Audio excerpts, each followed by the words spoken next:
Nana is one of the greatest, most relatable, and emotionally engaging anime I've ever had the pleasure of viewing. Aside from a crappy finale, every episode is well written and thematically intriguing.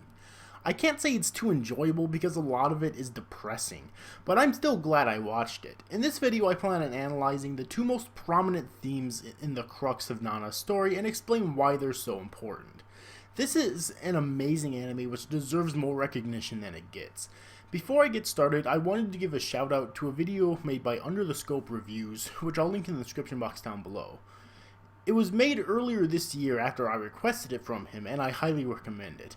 I'm going to discuss 2 points that he didn't in his video, the concepts of parenting and Stockholm Syndrome, which seem to be prevalent in the story. Stockholm Syndrome is a theme rarely discussed well in stories, especially anime, but it's masterfully handled here.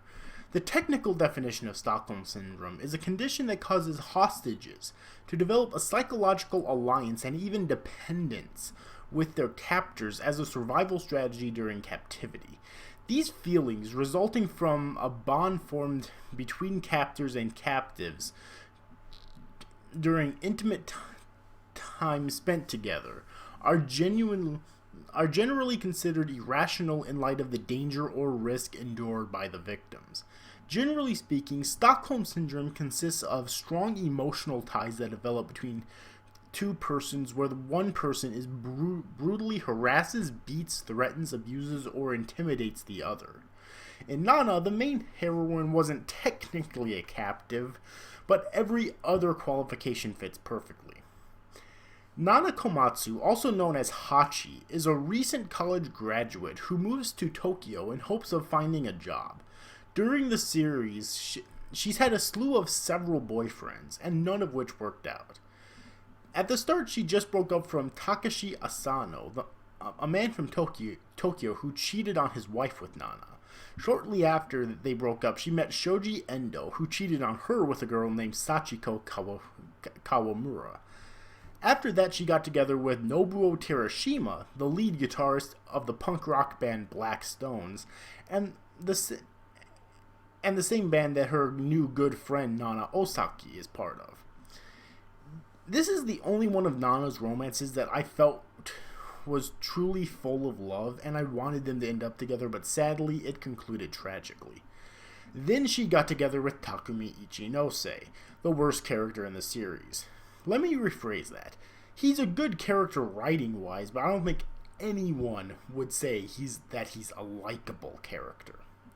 Nana possesses all the symptoms of Stockholm Syndrome. She has a psychological dependence on Takumi, in spite of the horrible physical and mental abuse he puts her through. He truly manages to convince her that she won't be able to survive without him. This is proven with the fact that he's able to constantly beat, insult, and even rape her, and she just lets it happen. It isn't a case of him overpowering her, she just doesn't even attempt to fight him. The scene that almost brought me to tears was when Takumi forced her down and had sex with her without her permission. It's clear that she doesn't want it, but makes no effort to stop him. What made the scene worse was that Nana Osaki was in the other room just listening to it, being powerless to do anything. She wasn't sure if Nana would have been happy if she stepped in or told anyone, so she just sat in the other room in abject horror, tears running down her face as her best friend was raped. I don't usually get emotional, but this scene was heartbreaking. Just thinking about it makes me sad. Plus, correct me if I'm wrong, but if I'm not mistaken, when it comes to stuff like Stockholm Syndrome, I believe that the victim actually has to, admit that there's something wrong in order for authorities to do anything about it anyways. At least in the United States. I'm not sure if that's true in Japan or not. The other theme in the story is the concept of parenting, which solely revolves around Nobuo Terashima. First, I want to say Nobuo is the most genuinely likable character in the series.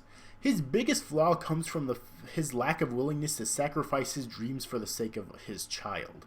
Any good parent will tell you that part of the job is sacrifice, doing whatever it takes to make sure your child, and significant other for that matter, is happy, even if it means letting go of their own hopes and aspirations. In this case, that would be the possibility of becoming a professional musician, which already isn't even certain.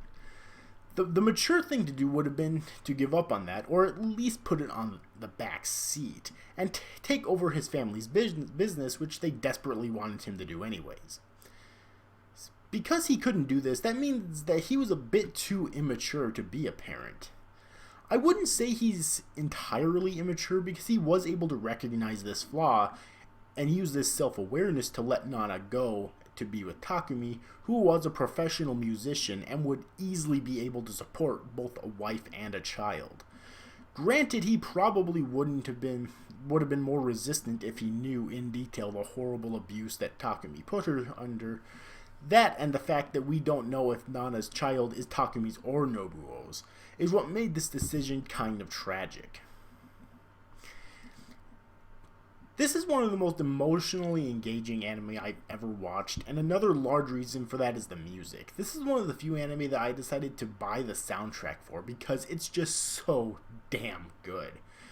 The album includes the full version of every opening and ending, as well as all the insert songs of the show. I highly recommend it. It's an hour of pure enjoyment. It's actually the most purely enjoyable part of Nana.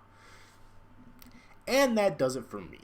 In the comment section below, let me know what you think about Nana if you've seen it, as well as my own opinion on it. It's a show that deserves more attention than it gets, which is why I made this video. If you enjoyed this video, please be sure to subscribe to my channel for more content in the future. Share it around if there's others you think might like it, and follow me on Twitter if you feel the need. Thank you all for watching, and I'll see you in the next video.